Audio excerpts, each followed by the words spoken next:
నేడు నేడు నేడు నీవు చూచుచున్న ఐగుప్తీల నీకు చూడవు అంతే. ఆ పక్వ దశకు వచ్చిన దాకా వెయిట్ చేస్తాడు. నీకు కాస్త ఉత్కంఠ ఉండొద్దు, కాస్త టెన్షన్ ఉండొద్దు, లేకపోతే లెక్కుంటా దేవుడు చేసే కార్యం నీకేముందిలే అనిపించదు.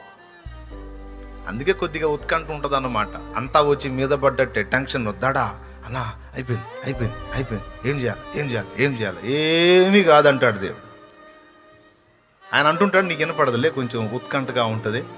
ఒక్కటి మాత్రం గుర్తుపెట్టుకో, ఆఖరి నిమిషంలోనైనా అద్భుతం చేయగలడు ఆయన. భయపడాల్సిన అవసరం లేదు.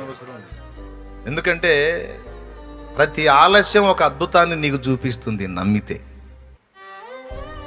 ప్రతి ఆలస్యం ఒక అద్భుతాన్ని చూపిస్తుంది నువ్వు నమ్మితే, విశ్వాసివై ఉంటే.